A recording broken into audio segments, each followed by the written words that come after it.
We're talking through it. Go on, and say something. I'm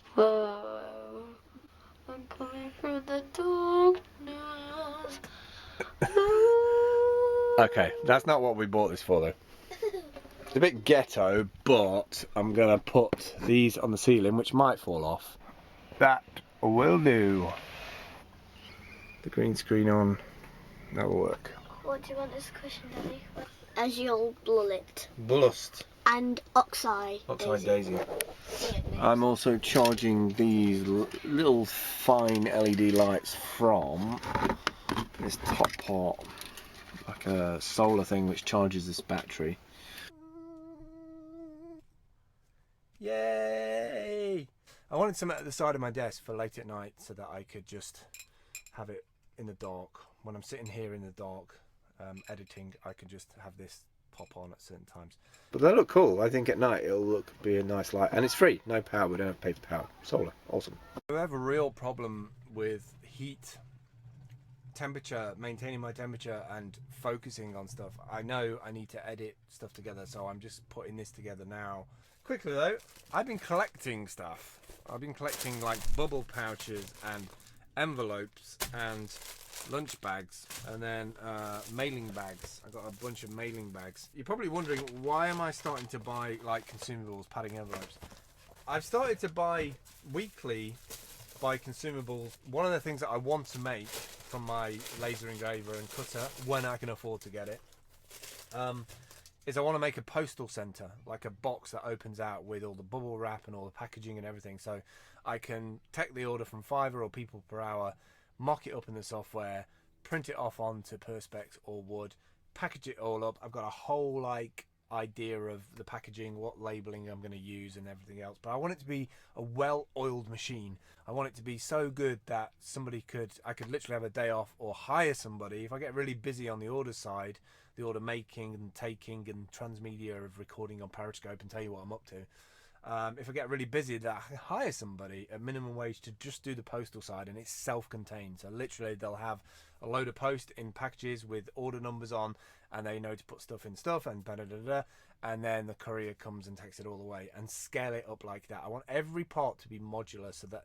it can be dropped in. And yeah, on Facebook this morning I had a little right column thing pop up and say, people haven't heard from you in 17 days. Nearly 2 weeks I haven't posted something in the Apiary House Facebook page. My intention was to share stuff that was happening with Apiary. Obviously I haven't done anything in 2 weeks. Transitioned from a 12-hour shift job, temporary manual labor job, just to bring money in to be able to stay here at the time being. So I need to have a job, which is fine. It's not a problem. So I'm kind of digging it. Maybe it's because I've just transitioned from that 12-hour to this 8-hour. I don't know, but it's working for me. And it's allowing me time to work on my words and my video and my momentum. I have a problem with finishing stuff, but momentum. I'm also scared to death I've got spiders falling on me. I had a spider the other day that literally looked like it was carrying its luggage with it. And I got bit.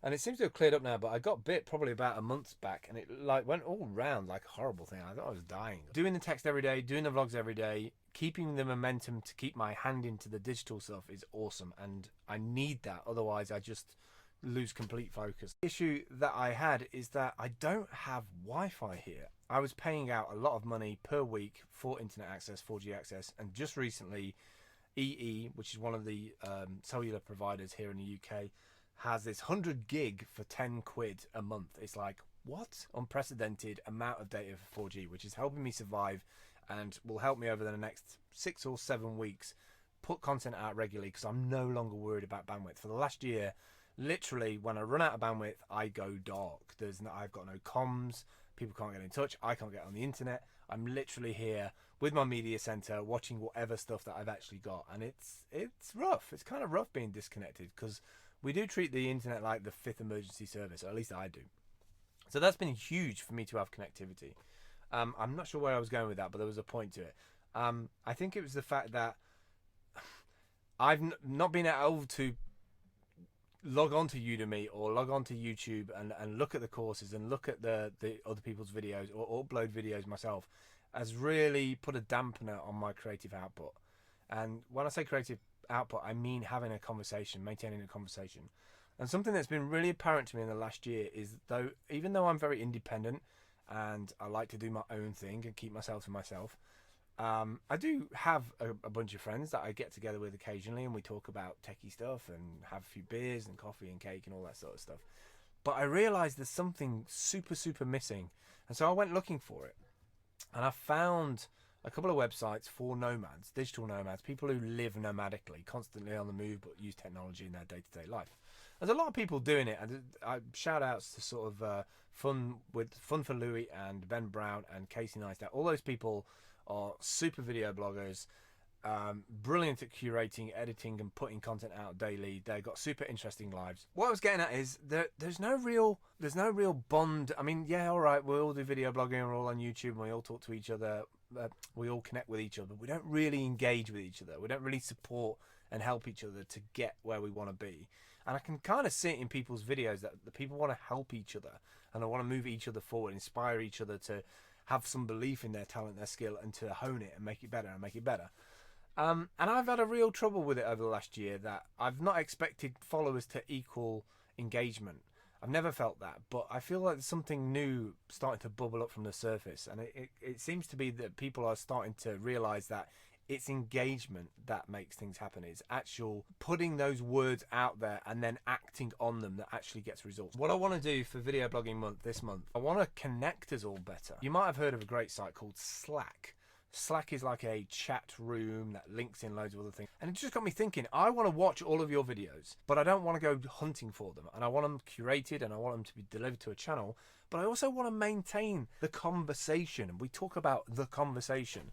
The conversation shouldn't be just like occasional comments in YouTube or events or conferences when we get together. I would like to have almost like an internet relay chat space. And I don't want to use IRC because IRC is like 20 years old. I want to use something that's fresh. And Slack to me is the modern day IRC. I've created a video bloggers group on Slack. And I want us to be in there. You don't have to talk daily, hourly, whatever. But I want one for video bloggers. I would love to be in touch with those video bloggers all the time. So if they're in the chat room, if they're having a conversation, you can jump in. Hi, how you doing? I'm just about to post a new video. I don't want it to be just a promote your shizzle to people. I want it to actually be some kind of engagement thing where I've got this, or I've got these resources, or I can help you with this. This is how much I charge per hour, or I can do it for free. Or can you record me a video so I can drop it in my video? Actually start to get us working together. Because once we start to work together, gel together, amazing things happen. For instance, take Casey's stuff, for instance, with Beam. Beam has been an awesome success. One, because of the proximity sensor, but also because of the way that they've engaged their audience. Brilliantly done. Fun for Louis has a different video at the beginning of his video every time from somebody else somewhere in the world with the boom thing on it. And I think it's wicked. I think it's great that you've got that basic connection with people that they can see their video. Oh my God, I'm on the video today. And I like that, but I think we can build it. I think we do so much more. We can kind of disseminate more information, almost like flatten the playing field, have more democracy across there. It shouldn't be that we just have 100 top video bloggers that are making millions and millions. Like, I've got an incredible idea with the Apiary to build this laser engraving tutoring thing here in the National Forest to teach kids how to maintain, look after, curate their data before the big corporates do, and I just can't get funding for it. And I think people either don't trust me, or I don't engage with them well enough, or I've not explained it enough. And so I want to have that dialogue. I want to have that dialogue with you, and I want you to see what I'm doing. I want you to see what I've been doing for the last 8 years, and I want us to have that two-way interaction. So that's me going ranting on. How long was that? 6 minutes, 550 meg. I must stop the click button. Stop. Look to my coming on the first light of the 5th day. At dawn, look to the east, just past that Starbucks.